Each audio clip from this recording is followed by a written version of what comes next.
Engkaulah Raja kami. Kami mau memuji, menyenangkan hati Tuhan. Terima kasih Yesus. Kaulah Tuhanku,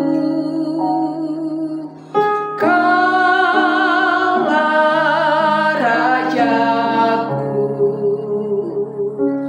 Kau yang termulia di bumi dan di surga. Kaulah Tuhanku, Kaulah Tuhanku, Kaulah Rajaku, Kau yang termulia di bumi dan di surga. Ku sembah Kau Tuhan, ku sembah Kau Tuhan, ku puji, ku muliakan nama-Mu. Ku sembah Kau Tuhan, ku sembah Kau Tuhan, ku puji, ku muliakan nama-Mu. Kaulah Tuhanku, Kaulah Tuhanku, Kaulah Rajaku, Kau yang termulia di bumi dan di surga.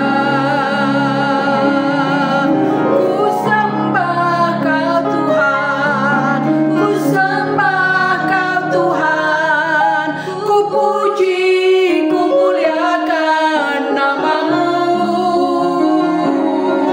Ku sembah Kau Tuhan, ku sembah Kau Tuhan, ku puji, ku muliakan nama-Mu. Ku sembah Kau Tuhan, ku sembah Kau Tuhan, ku puji, ku muliakan nama-Mu. Ku sembah Kau Tuhan, ku sembah Kau Tuhan, ku puji, ku muliakan nama-Mu. Ku puji, ku muliakan, ku puji, ku muliakan nama-Mu. Ku puji, ku muliakan nama-Mu. Hanya Engkau yang layak dipuji, hanya Engkau yang layak disembah. Terima kasih Tuhan Yesus, kami bersyukur buat anugerah Tuhan yang diberikan kepada kami ya Bapa.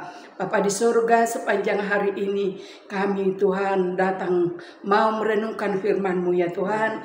Berbicaralah Tuhan Engkau melalui firman-Mu dalam setiap kehidupan kami, yang meneguhkan, menguatkan setiap hati kami, bahkan para pendengar ya Bapa. Terima kasih Tuhan Yesus, kami menyerahkan pembacaan firman-Mu pada siang hari ini ke dalam tangan-Mu, hanya di dalam nama Tuhan Yesus. Haleluya, amin.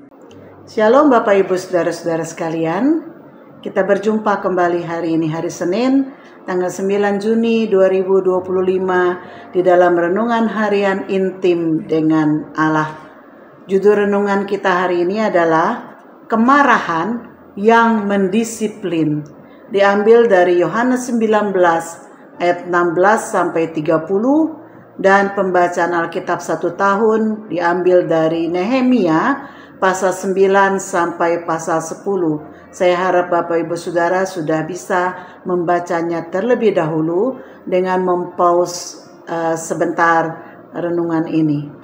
Saya akan membacakan dari Yesaya 53 ayat 4 sampai 5 mengatakan, Tetapi sesungguhnya penyakit kitalah yang ditanggungnya dan kesengsaraan kita yang dipikulnya. Padahal kita mengira dia kena tulah, dipukul dan ditindas Allah.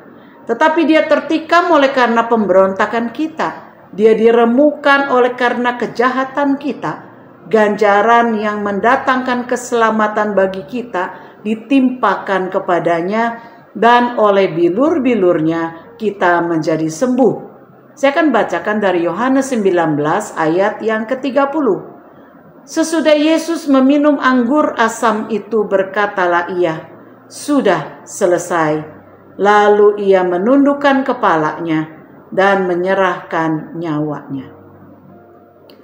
Bapak Ibu Saudara, Allah mengetahui dari sejak awal bahwa manusia tidak akan mungkin bisa menyelamatkan dirinya dari kutuk dosa dan tidak akan dapat menyelamatkan dirinya dari hukuman Allah.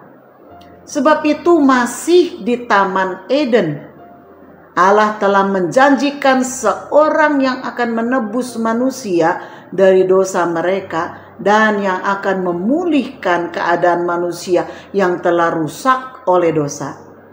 Allah tahu bahwa tidak ada seorang nabi pun yang bisa dan sanggup menggantikan posisi manusia atas hukuman Allah, kecuali putranya sendiri yang turun ke dunia menjadi manusia untuk menggantikan posisi manusia menerima seluruh murka dan hukuman Allah yang ditimpakan ke atasnya. Ketika Yesus mengatakan, "Bukan kehendakku yang jadi, melainkan kehendakmu lah yang jadi" di Taman Getsemani, sejak saat itu Yesus mengambil cawan murka Allah bagi manusia.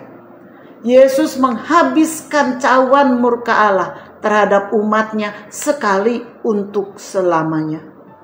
Penderitaan yang begitu keji ia jalani sebagai akibat dari kutuk dosa, dan kutuk dosa yang terakhir yakni maut telah dia bayar melalui dirinya sendiri, sehingga maut tidak lagi berkuasa atas semua orang yang percaya kepadanya. Pada saat ia telah menyelesaikannya, dia mengatakan, "Sudah selesai." Dia mengatakan sudah selesai ketika ia telah selesai menerima seluruh murka Allah mewakili umatnya. Pilihannya adalah, apakah manusia yang menerima sendiri murka Allah atau Yesus sebagai sang pengganti yang menerimanya. Di dalam kasih, Allah telah menemukan cara untuk mengatasi kemarahan yang disebabkan umatnya. Meskipun itu berarti dia harus menanggung hukuman yang disebabkan oleh murkanya yang benar. Sebagai Allah yang adil, dia harus menegakkan keadilan bahwa yang bersalah harus dihukum. Namun karena kasihnya, dia harus membayar harganya, sehingga kita yang berdosa tidak perlu lagi membayar apa-apa. Konsekuensi yang kita harus jalani adalah bukan dimaksudkan untuk membalas budi Allah, karena kita tidak mungkin bisa membalas kebaikan Allah. Penderitaan yang kita alami di dunia ini bukan lagi sebagai hukuman, melainkan kita dilatih agar kita dapat belajar untuk menjalani hidup yang kudus. Untuk kita tidak hidup menuruti keinginan daging. Untuk kita belajar hidup bergantung kepada Allah. Ibrani 2 ayat 10 menuliskan, sebab memang sesuai dengan keadaan Allah yang baginya dan olehnya segala sesuatu dijadikan, yaitu Allah yang membawa banyak orang kepada kemuliaan, juga menyempurnakan Yesus yang memimpin mereka kepada keselamatan dengan penderitaan. Penderitaan adalah proses yang harus dialami, bukan lagi karena menanggung hukuman Allah, melainkan untuk disempurnakan bagi kemuliaan kelak. Di dalam Roma 5 ayat 3-5 juga menegaskan bahwa kesengsaraan atau penderitaan yang kita alami di dalam Tuhan adalah untuk memproses kita memiliki ketekunan sehingga kita memiliki tahan uji. Dan yang selanjutnya agar pengharapan kita bertumbuh di dalam Dia. Apa perenungan kita hari ini, saudara? Allah memberikan suatu contoh menyelesaikan kemarahan dengan kasih, bukan dengan melampiaskan hawa nafsu. Allah memberi contoh kemarahan yang mendisiplin, bukan amarah yang merusak. Ini adalah kemarahan yang korektif, yang membetulkan kesalahan, yang mendisiplin, meskipun Allah yang harus membayar harganya dan Dia rela membayarnya. Kita tidak perlu takut kepada Allah Bapa yang perkasa dan maha besar ini, karena Dia telah membayar apa yang tidak pernah kita mampu bayar. Dia adalah Allah, Bapa yang kita bisa percayai, bahkan ketika kita membuatnya marah. Kasih Bapa yang begitu besar ini jugalah yang seharusnya menjadi contoh dan teladan bagi para orang tua dalam mendidik anak-anak kita.